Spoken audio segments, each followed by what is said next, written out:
Assalamualaikum warahmatullahi wabarakatuh.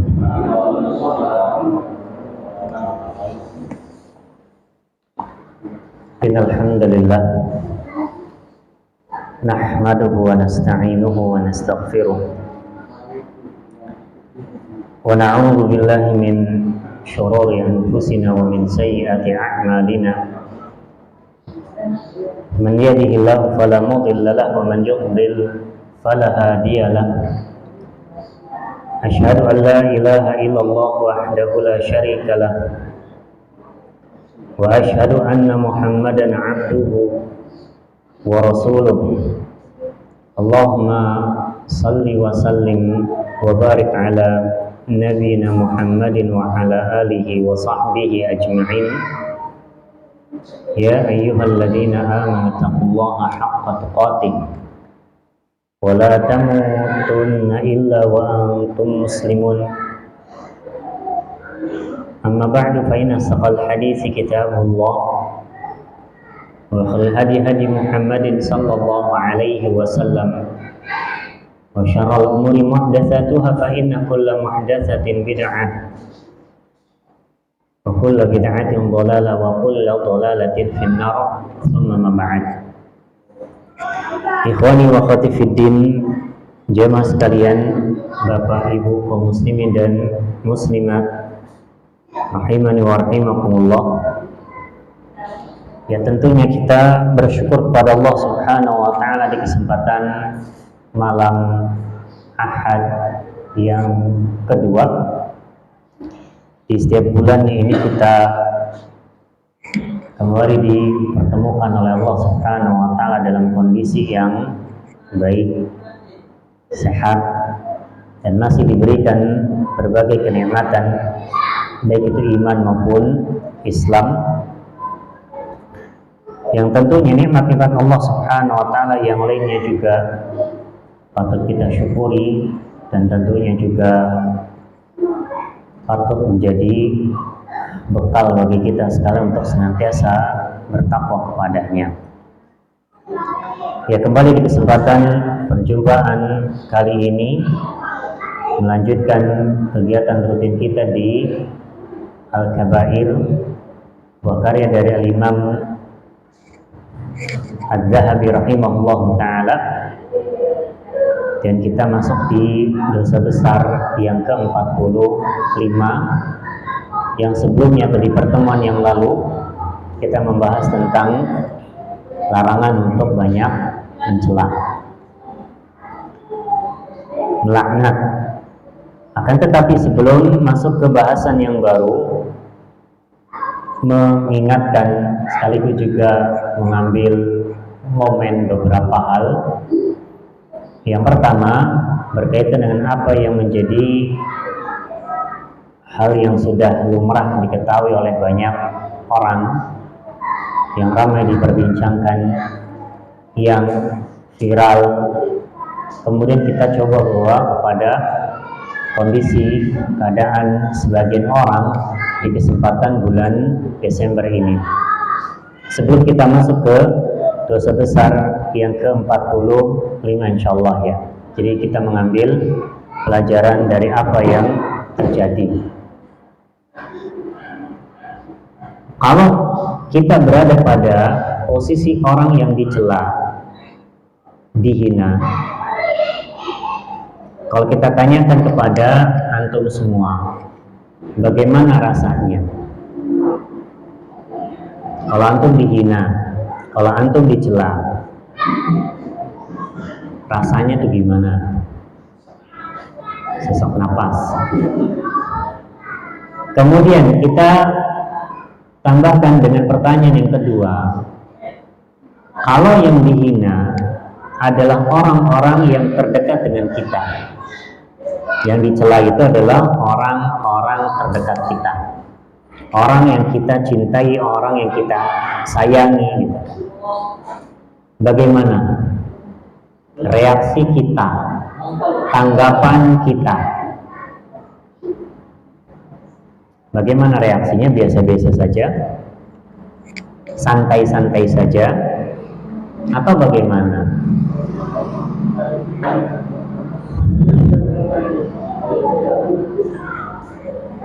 Ya, sebagaimana yang sudah tidak asing gitu kan di berbagai pemberitaan gitu kan. Bahkan hal ini pun sampai kepada penguasa kita, pemimpin kita, Bapak Presiden gitu kan.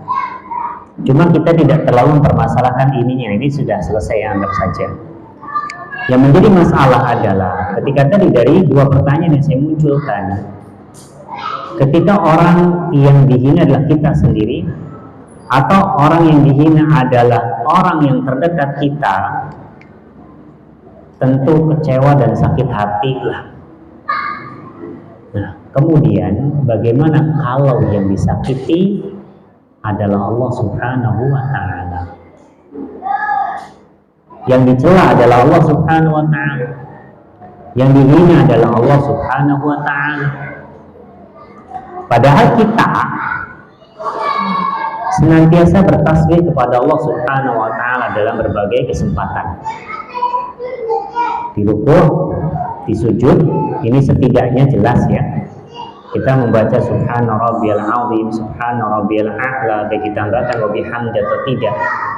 Misal, ketika selepas salat fardhunya, ya, di sana ada tasbih 33 kali, dan dengan berbagai kesempatan-kesempatan yang lain.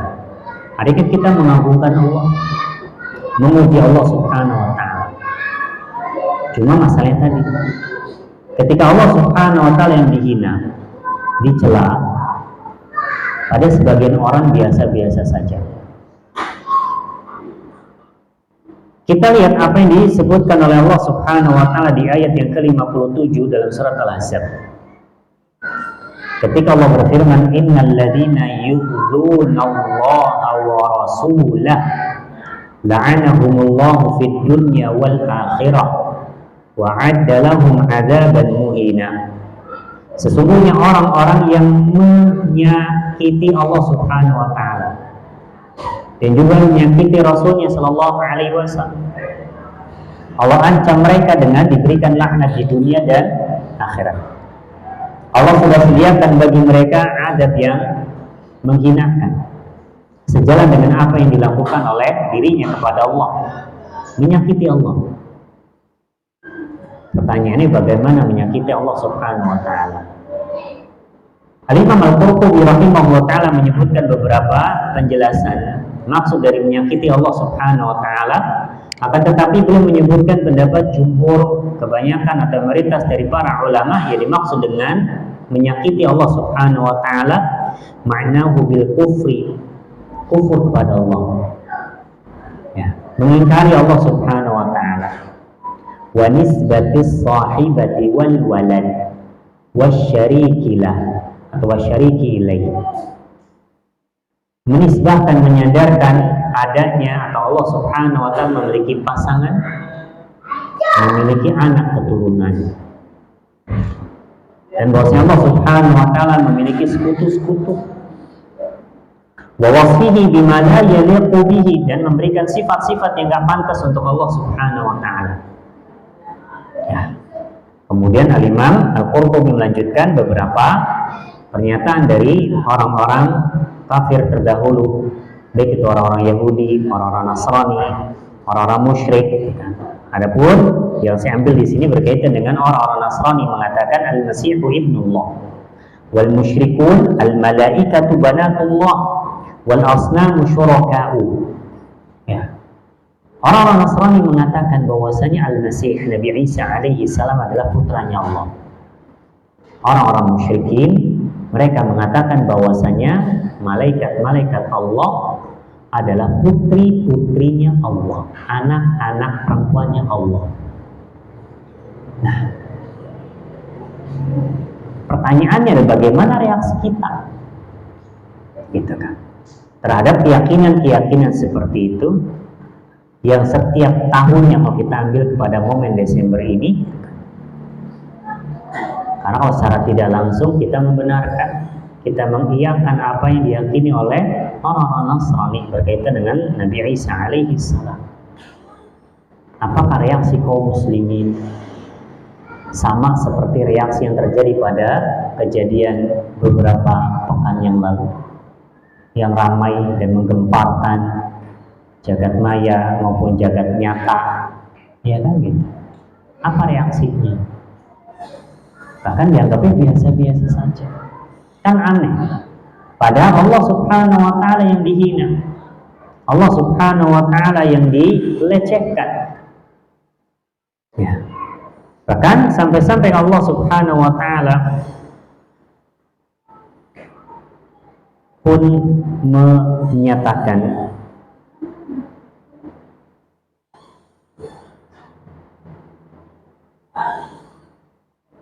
ketika Allah Azza wa Jalla berfirman dalam hadis qudsinya, kadzdzabani ibnu Adam wa lam yakun lahu dzalika wa syatamani wa lam yakun lahu dzalika. Jadi Allah Subhanahu wa taala mengkhabarkan kalau sebagian dari anak cucu Adam ini mencelaku, menghinaku. Kemudian kata Allah, wa amma syatmuhu iyai fa qawluhu li walad. Adapun celaan sebagian dari anak cucu Adam, Nabi Adam alaihissalam, maksudnya manusia, sebagian dari manusia mencela diriku dengan pernyataan keyakinannya bahwa saya punya anak. Maka Allah katakan fasubhani, maha suci diriku. Allah mentasbih, Allah mensucikan dirinya sendiri. An attakhidha sahibatan aw walad, maha suci diriku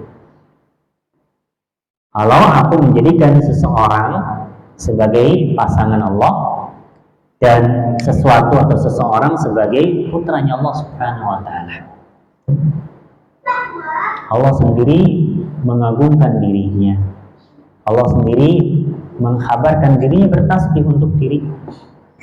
Nah, tadi bagaimana kalau kita atau sebagian dari kaum muslimin yang bertasbih setiap saat, setiap waktu, kita katakan setiap harinya, setidaknya dalam sholat-sholatnya. Terus dikaitkan dengan keridhaan atau dengan mudahnya memberikan pernyataan selamat atas keyakinan orang-orang yang Allah Subhanahu wa taala menyatakan sesat dalam Al-Fatihah.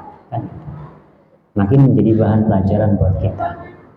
Artinya kalau tadi berkaitan dengan manusia yang dihina, yang dicela, reaksi kita luar biasa. Kemudian terhadap Allah Subhanahu wa taala, akankah kita diam begitu saja? Nah, ini menjadi bahan renungan untuk kita. Jemaah sekalian, azanallahu wa iyyakum. Kita kembali kepada Al-Kabair Al-Imam Az-Zahabi rahimahullah ta'ala, yaitu yang disebutkan di sini Al-Kabiratul Khamisatu wal Arba'un, dosa besar yang ke-45, Al-Ghadar wa Adamul Wafa bil Ahdi, yaitu ingkar atau tidak memenuhi janji, tidak menepati MOU, kesepakatan, perjanjian, gitu kan ya, yang sudah dibuat. Meskipun kalau dalam cetakan yang lain yang diinginkan oleh Al-Imam Az-Zahabi rahimahullah ta'ala itu secara khusus, bukan hanya sebatas tidak menepati janji, tidak menepati kesepakatan MOU yang sudah dibuat dalam masalah yang umum, akan tetapi secara khusus yaitu al-ghadir bi amirihim, ya, berkaitan dengan penguasa, pemimpin. Ya, artinya apa yang sudah ia ikrarkan, apa yang ia sudah ucapkan, bakal begini terhadap pemimpin penguasa, kemudian tidak dilakoni. Meskipun Al-Imam Az-Zahabi pun bisa mengaitkan kepada hal yang lain, tidak hanya berkaitan dengan masalah kepemimpinan atau penguasa, wa ghairi dzalika, dan juga yang lain. Tapi penekanan di sini disebutkan oleh Al-Imam Az-Zahabi rahimahullah taala, yaitu berkaitan dengan pemimpin penguasa. Apalagi kalau kita bawa kepada kondisi rakyat Indonesia secara umum, ya, sejak akhir-akhir atau di sepertiga akhir dari bulan Oktober dengan adanya perubahan pergantian pemimpin bangsa ini, baik mulai dari presidennya maupun wakil presiden. Kemudian kalau kita bawa kepada momen di akhir-akhir bulan November kemarin, ya terlepas dari proses pemilihan seperti apa, kan tetapi nampak dan jelas gitu kan, siapa yang bakal menjadi pemimpin penguasa lokal gitu kan, baik di tingkat kabupaten kita di sini di Cirebon ataupun yang nanti agak luas yaitu di provinsi. Nah, ini termasuk bagian dari amir kita. Nah, kita bawa kepada hal ini. Jamaah sekalian, azanallahu wa iyyakum. Seperti biasa juga kita pun mengambil manfaat dari apa yang disebutkan oleh Al-Ustaz Dr. Firan dan Dirja LCMA Hafizahullah Ta'ala berkaitan dengan penjelasan dari Al-Kabair ya. Bapak Ibu sekalian, kaum muslimin dan muslimat rahimani wa rahimakumullah. Ketika Imam Az-Zahabi rahimahullah ta'ala mengingatkan di bagian yang pertama, sebelum kita fokus ke permasalahan bahwasanya tidak menepati janji atau sumpah setia itu kan, yang berkhianat kepada penguasa, itu termasuk bagian dari dosa besar. Tadi saya ulang, ini berkaitan dengan cara khusus berkaitan dengan pemimpin penguasa, meskipun bisa diterapkan kepada yang lain, akan tetapi Imam Az-Zahabi mengkhususkan bahasanya tentang penguasa ya.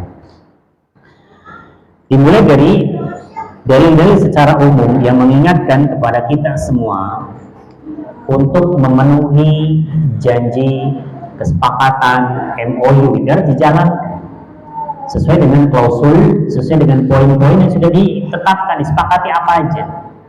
Kita kudu begini, kita kudu begitu, dan seterusnya. Ya, dan ini tadi sifatnya umum. Ketika Imam Az-Zahabi rahimahullah ta'ala menyebutkan yang pertama dalam surat Al-Isra ayat yang ke-34, ketika Allah Azza wa Jalla berfirman, wa aufu bil ahdi innal ahda kana mas'ula. Penuhilah janji-janji kalian, tepati ya, konsekuen dengan apa yang sudah disepakati bersama. Kenapa? Karena yang namanya kesepakatan, yang namanya janji, kelak nanti akan dimintai pertanggungjawaban. Ada termasuk bagian dari yang akan dihisab pada hari kiamat nanti. Mengingatkan apa saja harus bentuknya. Demikian pula ayat yang kedua yang disebutkan oleh Imam Az-Zahabi, yaitu ayat yang pertama dalam surat Al-Maidah ketika Allah berfirman, ya ayyuhalladzina amanu aufu bil uqud. Wahai orang-orang yang beriman, penuhilah janji-janji, kesepakatan-kesepakatan. Atau ayat yang ketiga yang dibawakan oleh Al-Imam Az-Zahabi rahimahullah ta'ala, ayat yang ke-91 dalam surat An-Nahl, wa aufu bi'ahdillahi idza ahadtum. Dan penuhilah janji Allah subhanahu wa ta'ala yang disepakati antara dirinya dengan Allah ketika kalian mengadakan perjanjian atau kesepakatan. Nah, semula dari tiga ayat ini menukilkan dari penjelasan Syekh Al-Utsaimin rahimahullah ta'ala bahwasanya berkaitan dengan ayat-ayat yang tadilah yang disinggung berkaitan dengan masalah perjanjian ini, maka beliau sebutkan beberapa contoh, kan tetapi saya ringkas saja. Yang pertama, beliau sebutkan yashmalu uqudal bai', mencakup yang berkaitan dengan transaksi jual beli, yang mungkin kan antar penjual dan pembeli itu ada kesepakatan. Apa yang terjadi di sana, kesepakatan MOU, perjanjian apa, ya wis dilakoni. Ya. Maka tadi sifatnya ini umum banget ya, meskipun nanti akan secara khusus berkaitan dengan pemimpin penguasa. Ya tentunya dengan perjanjian, dengan persyaratan yang tidak melanggar aturan syariat tentunya ya. Kemudian yang berikutnya yang disebutkan oleh Al-Imam atau Syekh Al-Utsaimin rahimahullah ta'ala berkaitan dengan masalah kesepakatan, masalah perjanjian juga. Ini berkaitan dengan masalah suami dan istri gitu kan. Kalau yang beliau sebutkan juga berkaitan dengan masalah apa yang terjadi barangkali kesepakatan MOU yang dibuat antara laki-laki dan perempuan atau suami dan istri, maka ya dipenuhi apa yang sudah disebutkan yang disepakati oleh keduanya. Ya. Yang mana beliau sebutkan rahimahullahu taala, wala ba'sa bihi minal wafa'i bil 'uqudi ma yahsulu bainaz zawjaini 'indal 'aqdi. Jadi penuhi juga kesepakatan-kesepakatan yang terjadi antara dua pasangan suami dan istri ketika menjalani proses akad nikah. Ya, tentunya sebelumnya gitu kan ada kesepakatan kalau begini dan begitu. Nah, ketika sudah oke, kemudian mau menikah, ya sudah, jalani lakon. Ya. Maksudnya, saya sebutkan di sini berkaitan dengan ayat-ayat yang tadi itu sifatnya umum, meskipun itu yang diinginkan oleh Al-Imam Az-Zahabi rahimahullah taala secara khusus spesifik berkaitan dengan masalah kepemimpinan, berkaitan dengan masalah penguasa. Jamaah sekalian, a'azanallah wa iyyakum. Kemudian langsung ke bahasan kita berkaitan dengan masalah pemimpin penguasa. Nah, ini baru kita fokus ke sana. Sehingga ada beberapa dalil-dalil yang disebutkan oleh Al-Imam Az-Zahabi rahimahullah taala tidak saya sebutkan. Meskipun dalil-dalil ini sebenarnya tadi nyambung dengan ayat, maksudnya nyambung dengan ayat bisa dalam masalah muamalah. Ya. Dalam hal yang lain ya. Dalam hal yang lain, tapi tadi kalau ada penyimpangan dalam masalah kesepakatan yang dilanggar, nah ini bahaya. Kalau misalkan dalam hadis yang saya sebut secara singkat nggak apa-apa lah. Ketika Allah berfirman salah satu ana khosmuhum yaumal qiyamah, ada 3 golongan kata Allah Subhanahu wa taala yang saya ini adalah musuhnya dia. Musuhnya 3 golongan ini. Dan di antara 3 golongan ini adalah warajul istajara ajira fastawfa minhu wa lam yu'tihi ajra. Ketika terjadi kesepakatan antara 2 orang, yang satu itu sebagai pegawai, sebagai pekerja. Nah, pegawai pekerja ini ya ada kesepakatan kalau kita sebagai orang kerja menggawainya seperti apa. Nah, pegawai pekerja ini sudah memenuhi apa yang diinginkan, yang dituntut apa. Tapi ternyata pihak pemberi pekerjaan, entah itu bos ataupun yang lainnya, ternyata tidak ngasih upahnya. Maka yang seperti ini atau golongan seperti ini termasuk bagian dari yang Allah Subhanahu wa taala akan menjadi musuhnya pada hari kiamat nanti. Ya, ini berkaitan dengan masalah muamalah. Ya. Meskipun tadi ayat disebutkan secara umum. Demikian pula hadis Nabi alaihi salatu wasalam, dan ini menambahkan dari apa yang disebutkan sehingga betul berkaitan dengan menyelisihi, tidak menepati janji kesepakatan, maka termasuk bagian dari dosa besar. Nabi sallallahu alaihi wasallam bersabda sebagaimana yang disebutkan oleh Al-Imam Az-Zahabi rahimahullah taala. Hadis riwayat Imam Muslim ketika Nabi mengatakan alaihi salatu wasallam li kulli ghadirin liwa'un yaumal qiyamati indastihi. Ya, setiap orang yang tidak menepati janji, orang yang mengingkari janji, orang ingkar janji, maka pada hari kiamat nanti indastihi, maaf, pada pantatnya, yuqal hadhihi ghadratu fulan, bahwasanya orang ini telah melakukan pengingkaran janji terhadap si fulan. Nah, jadi kalau misalkan kita bawa kepada ya mungkin kelakuan anak sekolah misalkan ya, bikin tulisan di belakang tuh yang aneh-aneh ya, kemudian orang yang melihatnya mungkin dianya sih nggak tahu, nggak menyadari bahwa ada tulisan buruk di sana tuh, tulisan yang ya akhirnya dia dicela, dihina gitu kan. ditertawakan. Nah ini kan misalkan sering terjadi misalkan di punggung kan gitu ya, tertulis misalkan, maaf gitu, tertulis misalkan saya orang gila. Kan orang-orang yang lihat lah kan gitu. Itu kan artinya apa? Ada hinaan tersendiri. Maksudnya orang yang terdapat tulisan tadi yang nggak enak, yang buruk, itu kan merasa malu, gitu kan? Meskipun nggak sesuai dengan kenyataan, tapi kenapa? Jadi bahan bulian, candaan, diledek dan seterusnya.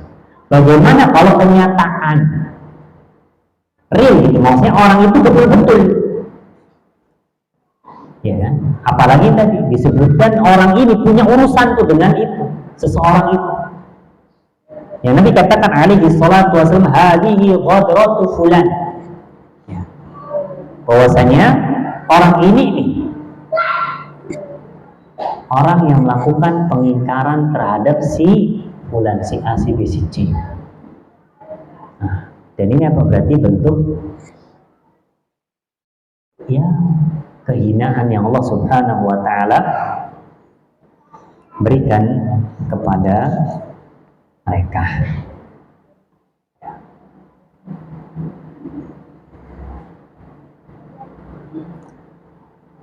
Lalu Ustaz Firanda hafizahullah taala menyebutkan, dan ini supaya tidak ada menuntut kepada penguasa secara khusus, tapi kita pun sebagai rakyat pun juga kena masalah ini. Ya, hari tidak hanya sebatas pada penguasa saja, tetapi termasuk rakyat juga. Dikatakan oleh penulis di sini, hafizahullah taala, hadis ini menunjukkan bahwa berkhianat adalah dosa besar. Terlebih lagi berkhianat kepada penguasa. Nah, berarti posisinya kita gitu kan sebagai orang yang dipimpin. Ya, kita katakan rakyat tadi. Dan penguasa kita tadi misalkan kalau tingkat bawah ya, kalau di pemerintah, aparat pemerintah mulai dari desa, nah terus gitu kan sampai yang tertinggi di presiden ya. Di hari kiamat orang yang berkhianat akan diberikan tanda, yaitu apa? Liwat, yaitu bendera yang akan terpasang di pantatnya. Dengan tanda tersebut dia akan dikenal sebagai pengkhianat. Nah, gitu kan. Kalau yang bercanda saja kita tuh nggak terima, malu kitanya gitu loh. Meskipun nggak ada tulisan apa-apa, misalkan ada apalah gitu kan, malu. Apalagi itu betul-betul real nyata. Jadi kan orang-orang pada tahu. Ya. Dan ini urusannya di akhirat lagi. Berarti kan ada ancaman, ada hukuman yang nanti akan diterima. Berarti kembali kepada bahasan yang di awal kita sudah sebutkan, setiap ada ancaman yang bakal terjadi di akhirat maka masuk kepada dosa besar. Nah, kemudian Ustaz Firanda melanjutkan sabda Nabi Shallallahu Alaihi Wasallam yang artinya, gitu kan, tidak ada pengkhianatan yang lebih besar daripada pengkhianatan seorang penguasa. Masyarakat umum terdapat dua tafsiran. Ya, kalau saya sempurnakan hadisnya, ketika Nabi alaihi salatu wasallam menyebutkan likulli ghadirin liwa'un yaumal qiyamati 'inda istihi. Jadi setiap orang yang mengingkari janji, orang yang berkhianat itu di sana ada liwat, tadi ada bendera, ada tanda. Pada hari kiamat yang muncul atau datang pada mantatnya. Kemudian dikatakan bahwasanya orang ini, si pengkhianat ini adalah telah berkhianat kepada si fulan. Ala wala ghadiran a'dham ghadran min amiri ammah ini. Maka sabda Nabi alaihi salatu wasallam artinya tidak ada pengkhianatan yang lebih besar daripada pengkhianatan seorang penguasa masyarakat umum. Terdapat dua tafsiran di kalangan ulama. Tafsiran pertama, maksudnya adalah penguasa berkhianat terhadap rakyatnya. Seperti seorang penguasa berjanji akan begini dan begitu. Ya, kalau kita bawa kepada di musim-musim kampanyenya gitu kan. Namun ternyata dia menyelisihinya. Nah, artinya ketika kampanye ngomong apa, janji apa gitu. Terus ketika sudah jadi, nah nggak ada realitanya.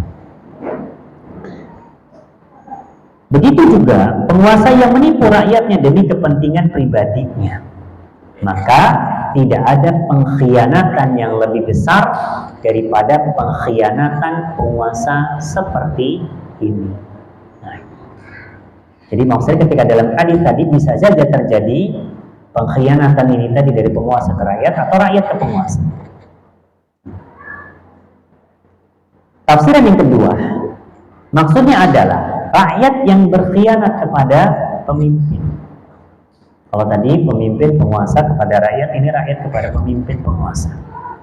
Tafsiran inilah yang seakan-akan yang dipilih oleh Al-Imam Az-Zahabi rahimahullah ta'ala. Sebab judul bab pada dosa besar kali ini, beliau rahimahullah ta'ala namakan dengan berkhianat kepada penguasa. Maka berdasarkan tafsiran ini, ternyata khianat seorang terhadap amirnya, terhadap pemimpin penguasanya bukanlah perkara yang sepele, akan tetapi merupakan dosa besar karena ia merupakan pengkhianatan terbesar. Nah, artinya di dalam hadis akan dikasih tanda juga bagi orang-orang yang berkhianat tadi secara khusus, karena ingat bahasan kita hanya berkaitan dengan masalah pemimpin penguasa. Ya, jadi ya resiko, sama-sama beresiko.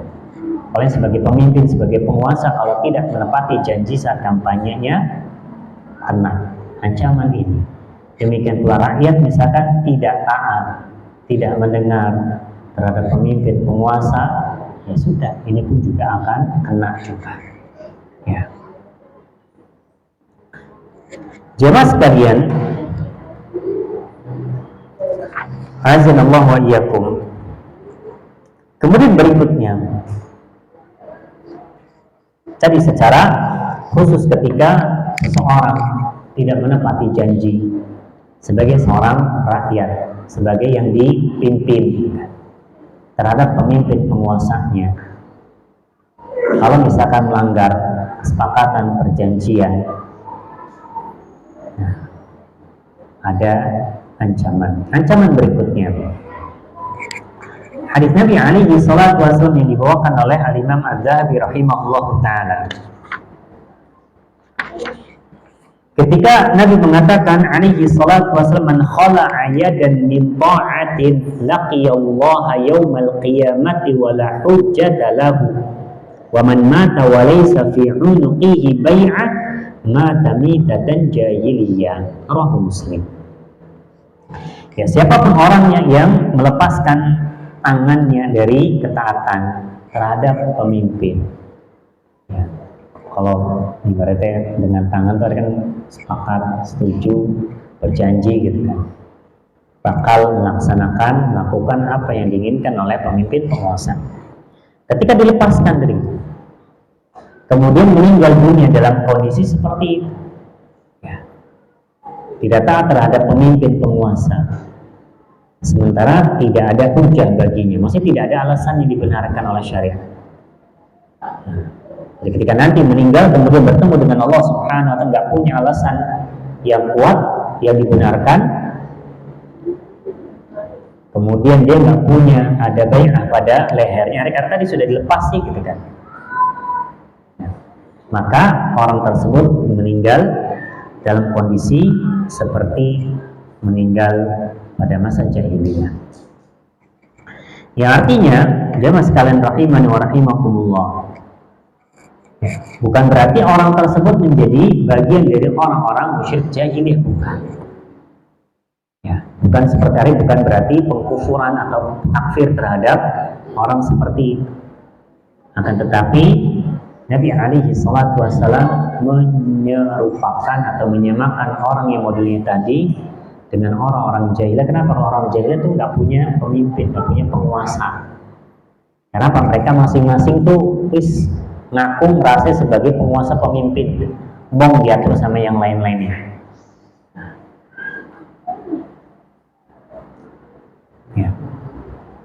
Ya tentunya ketika ketaatan kepada pemimpin juga bukan ketaatan secara mutlak begitu saja, akan tetapi juga qaid atau ditakkid, diikat dengan ketaatan yang bukan dalam perkara maksiat, bukan berkaitan dengan masalah pelanggaran kepada Allah Subhanahu wa taala atau pelanggaran kepada Nabi-Nya sallallahu alaihi wasallam. Kemudian hadis berikutnya,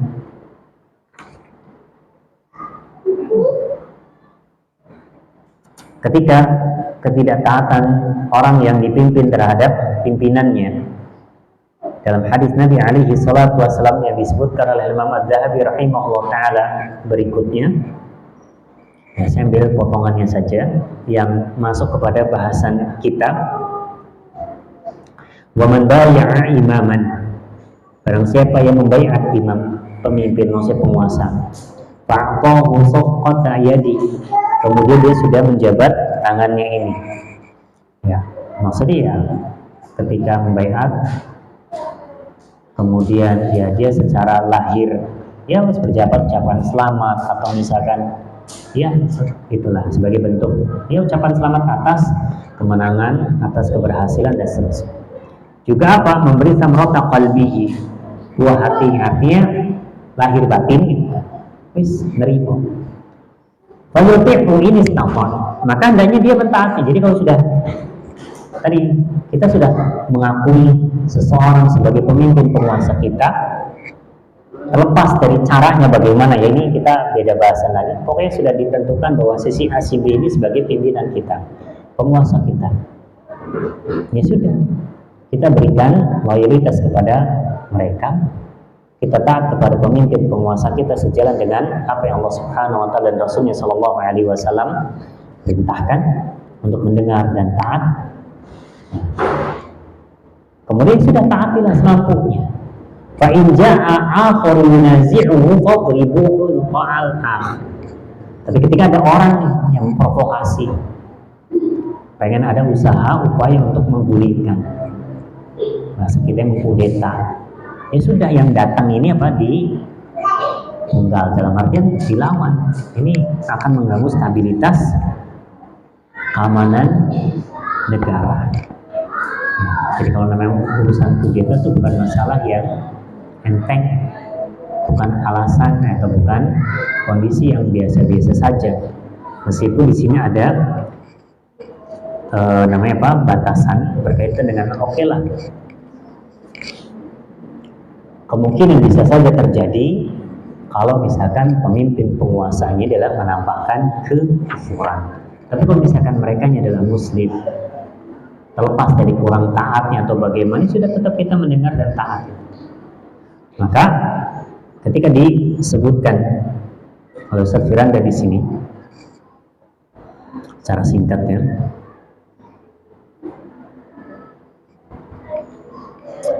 jelas dalam hadis ini tadi yang man khala'a yadan min ta'atihi. Hadis ini Nabi Shallallahu Alaihi Wasallam menyebutkan bahwa orang yang melepas baiatnya dari pemimpin sehingga otomatis sudah nggak taat. Ketika nggak taat berarti sudah tidak menepati janji sumpah setianya. Karena kan ketika dengan penguasa pemimpin kan perlu taat mendengar. Ini diinginkan oleh syariat selagi tadi bukan maksiat. Ketika melepas nggak mau nurut, maka di hari kiamat ia tidak memiliki hujah atau argumen atas perbuatannya tersebut dan tidak udzur baginya. Dan benar, jika kita kembali kepada nas-nas, maka akan kita dapati bahwa Nabi Muhammad SAW selalu memerintahkan kita untuk bersabar dalam menghadapi penguasa, kecuali dalam satu kondisi, yaitu ketika penguasa telah melakukan kekufuran yang nyata. Bukan hanya sekedar dugaan, seperti penguasa memaki Nabi Muhammad SAW, memaki Al-Quran, atau bahkan pindah agama. Itu kalau yang kelihatan kufurnya gitu maksudnya.